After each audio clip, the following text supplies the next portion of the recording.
Hi, I'm Ron Sprinberg, co-founder and CEO of Hi Mama. Welcome to our podcast about all things early childhood education.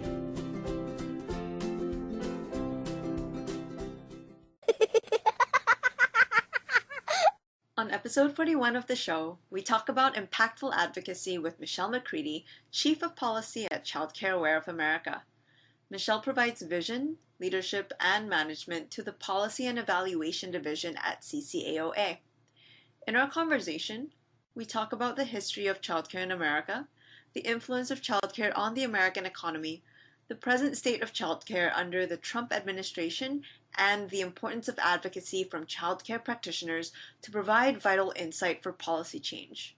Michelle emphasizes that it is crucial for educators to speak up and become the voice for better outcomes for children.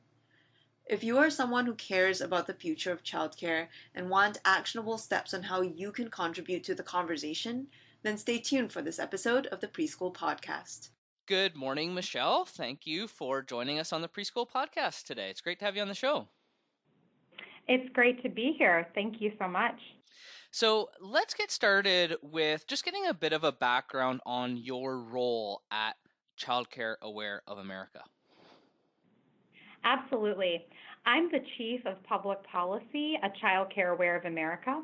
And Childcare Aware of America is a national nonprofit membership organization where we support working families across the country to find and afford quality childcare. So as Chief of Policy, what does that mean? Sure. So I actually oversee and manage several different departments, programs, and initiatives. I oversee our advocacy and public policy, so we work on federal initiatives with members of Congress and the Hill to show them and share with them research and education on why quality childcare is important and make the case for it. I also work on several state projects with our membership organizations across the country. We have 450 different childcare resource and referral agencies throughout all 50 states. And what they do is they support providers and parents to find and afford quality childcare. And so we work with them on several different policy fights at the state and local level. And also I manage our research department where we have signature research reports like Parents and the High Cost of Childcare, for example, that looks at the cost of childcare in every single state and compares it to other household expenses. And no surprise there, it's one of the highest household items for parents and families, unfortunately. And I oversee our advocacy wing and department. And we've recently launched a movement called childcareworks.org, where parents and families can come and teachers can come and share their voice and leverage their voice to policymakers to talk about the different challenges that they're experiencing with the childcare landscape. Very cool. Okay, so lots of stuff going on. Let's start with the policy piece. So you're talking to the folks over there in Washington, D.C. What's the word on the ground in terms of the current state of early childhood education policy in America? I think a lot of us can speculate and have theories, but it'd be interesting to hear from someone like yourself who's very close to this subject. Absolutely. So before I dive into the current happenings, I wanted to just walk back a little bit about the complex history with childcare in America. And that the economy actually for a long time has depended on women to work. And right now, there's almost 70% of women with children under 18 that work outside of the home and support the economy. So actually in the 1940s and during World War II, Congress passed the Defense Housing and Communities Facility Act because of the war and because of the need for women to work. There was subsidized childcare available for the first time in U.S. history, where parents didn't even pay a high copay. It was just available to them 6 days a week.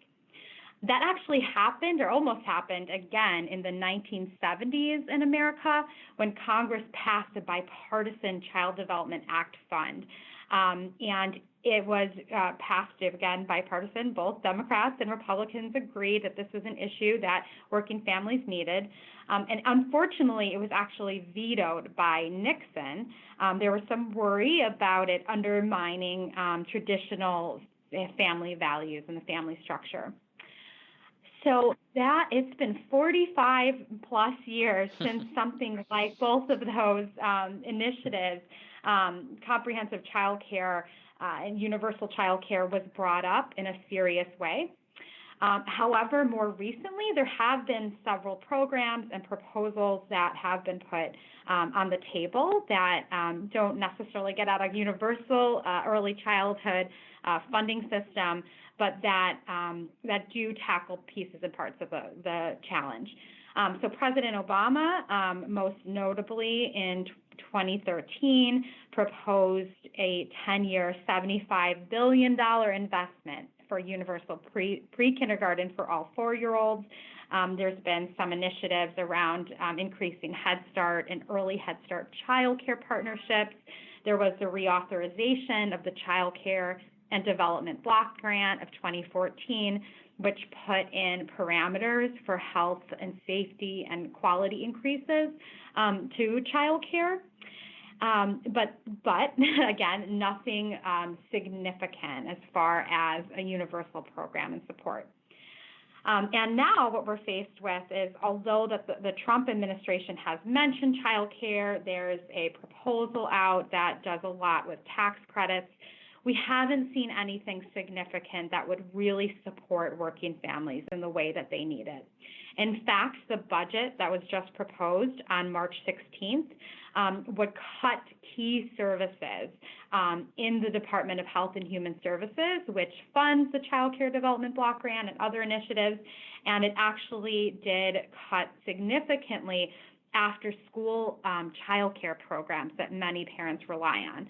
So it's a very bleak picture right now in what's happening and the Hill and in government around not increases to access for quality child care, but a lot of cuts that could be detrimental, in fact, to parents and families. Okay, so the trend isn't really great right now. There's been some sort of historical moments of, possibility in terms of providing more universal and accessible childcare to everyone across the country. But right now, we're in a place where it sounds like we need to be having this conversation and getting the word out about the importance of early childhood education, both at the state and federal level. Now, if I'm an early childhood educator and I'm going in to work with children in a classroom every day, what does this mean to me? Absolutely. So I would say teachers and educators in the early childhood space, their voice is more important now more so than ever. So we expect skilled teachers to lay the foundation for children's learning and development and success, yet the workforce are paid a median wage of $10 per hour and sometimes less. And many are living in poverty themselves and rely on assistance. So what we know is that the childcare workforce overall is underpaid and undersupported, and that we depend on them, right? That they're the teachers with the children all day, and that brain development in those first 5 years of life are so critical, and that these teachers are really committing their professional life to help set the stage for children's academic and lifelong success. And so what they can do and what teachers in the early childhood education space should be thinking about is that they are the most equipped, actually, to raise their voice for advocacy around the workforce. For one thing, they see the difficulties they're facing in their role firsthand. They can paint the picture best to policymakers about how important their job is and make the case on why funding and investments and training and all those things and resources that they depend on is so important. They can also paint the picture for policymakers about how important their role is to parents to keep the economy thriving and how much parents rely on quality childcare so that they can work. Now, if I'm an educator, I get up early every morning, I get to work, and then I'm working with, 10 to 20 preschool children all day. And by the end of the day, I get home, and you know what? I'm just really tired. I have basically no energy left to do anything. How am I going to find the time and energy to do this? That's a great question. And we, especially as folks that know how important advocacy is, we also recognize that teachers' role is full time, beyond full time, Yeah. right? And that um, it's constant. They're on their feet. They're working really hard. And so there are ways and tricks to do advocacy and make it impactful, but not have to do a huge lift around it. So I wanted to talk a little bit about what some of those ways are. Great. And we need them. That's the other part. We need the early childhood workforce to carry the torch for those in society as they're working so hard. I wanted to talk through some of the tips that you can do, even if you feel like you can't fit anything else in. Hopefully, some of these ways will help support you to do your current work as a teacher, but also let your voice be heard as an advocate. Awesome. During some of the weekends or any time that you have free time, what's wonderful is to build relationships with policymakers. So you can schedule an in-person meeting with them or get a group to go once, it doesn't have to be all the time, maybe once every 6 months, and talk with them about what you're seeing and how important your program is. Have a coffee with them, have a lunch with them. So I know that that's hard to do, to step out of teaching, but sometimes they can meet you where you're at. Another thing is you can invite them to visit your early childhood education program. And this is just such an impactful way to share with them and show how important the work you're doing is to the communities that you serve. They can see the children learning and growing, and the teachers, the job that it takes every single day to do interactions and to love those children and teach them and help support all of their developmental needs. Another thing that teachers can do, and that doesn't take too much of a lift, is media involvement and presence. So even writing a letter to your local newspaper about my role as a teacher means to me, right? Constantly op-ed pieces are being published, and letting that voice be known in that local paper, especially if they have a hobby of writing or social media. This is a great tool to use that voice towards something that can really impact and affect change.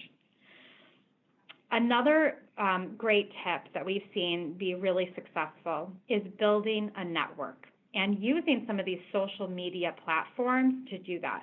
So are you connected with other early childhood teachers or professional organizations in your community, or community-based organizations that can do a lot of this work for you and want to find advocates that are involved?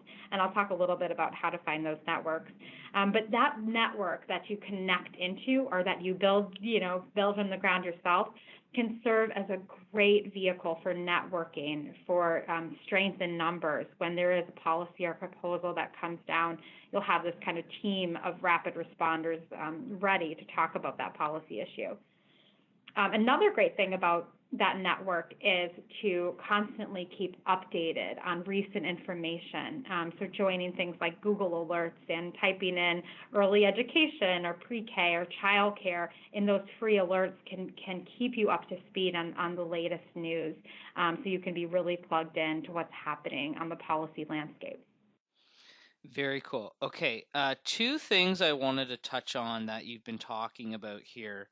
And the first one is something that you mentioned, which I thought was very interesting, about, what you can do as an educator, and sort of how to approach the problem and how you're best equipped. And one of the things that you said is, you can stress that the importance to parents and how important it is for working parents to be able to go to work and have the income that they need to support their children and to support the economy. And what I found interesting about that is that really, as an educator, you can take the viewpoint of what's important to those people that you're advocating to, and not necessarily sort of talking about everything that's important and necessary for you, but you're positioning it in a different viewpoint, which may help to get to the end game that you're looking for, which is more support for early childhood education, but positioning it in a way of like, look, what we do is so important to the economy and the success of America as a whole. And I think that's just a really interesting kind of a take that's a bit unique, and the first time I've kind of heard that. That's exactly right. That's such a great argument and such a great justification about why the early childhood workforce is so critical. Of course, it's critical in the professional experience of that personal professional, and of course, it's important for that child. But it is really an economic engine for our communities. Parents can't work without childcare, right? Mm-hmm. And so we know so many policymakers talk about the need for business, the case for business, the case to grow the economy. A big part of that foundation is the childcare workforce. Yeah, and I mean, for better or for worse, if that is what is going to drive change and investment in early childhood education, then that's a great message. And especially in the context of when you tell us about the history of what has happened in terms of policy, the first time we had the idea of subsidized childcare was in the 40s when it was introduced to encourage women to go to work, right? That's exactly right. Mm-hmm.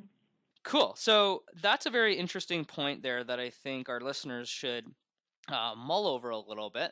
The other thing that I wanted to touch on that I think is also very powerful is the point you made about networking and social media and being very involved. And I think that speaks to the power of the change you can make, which is more powerful as a group as opposed to just a single individual. But when you get all together and everyone is behind it, I think that's very powerful. So any further thoughts about, where people can go or what people can do to get more involved in these networks? Yeah, absolutely. So we have at Child Care Aware of America connections with several hundreds of different child care resource and referral agencies and other professional organizations that care deeply about this issue. They care about supporting the workforce, and they also engage parents to find and afford quality child care. A lot of them are also doing advocacy already, and so they're looking for advocates. They're looking for teachers and child care professionals to join their network and really ensure that they can make their voice heard. So you can actually find our network by visiting childcareaware.org. You can also visit us at childcareworks.org, and you can take direct action and advocacy. You can get involved, join our movement. We'll show you how to write letters to Congress. We'll show you how to talk to the media and leverage your social media platforms to make your voice heard and more powerful in larger numbers. Awesome. Sounds like some great resources. We're quickly running out of time, as we always do. What is your sort of one lasting tidbit of advice to early childhood educators out there to encourage them to get involved in this advocacy? Absolutely. So to all the early childhood professionals, first, thank you. As I talked about throughout this presentation, throughout this talk, your voice matters. If it's not you speaking up, if it's not you voting, if it's not you organizing, who's going to do it? Children don't vote either, so you're speaking on behalf of them. They don't vote, they don't make political contributions, and sometimes neither did their parents if they don't have access to doing that. And so thank you for doing that, and we really encourage you to stand up for the workforce, stand up for children, and stand up for the economy. Awesome. So there you have it. If it's not you leading the change, then who's going to do it? I think that's really great advice. Michelle, thank you so much for coming on the show today. Some great words of wisdom for our early childhood educators out there. And let's make this change happen, guys. Thanks, Michelle. Thanks so much, Ron. Take care. What's your name? Michaela. Michaela. How are you? Hi. You having fun playing? Yes. It's a nice day, isn't it? Yes. Yes. What's your favorite thing to play out here? Playing monsters. You like to play monsters? Do you like the swings? Okay. What else you like to do? Play my Dora bike. Oh, with your Dora bike? Oh, okay. Do you ride fast? Yeah. Yep. Okay. Well, have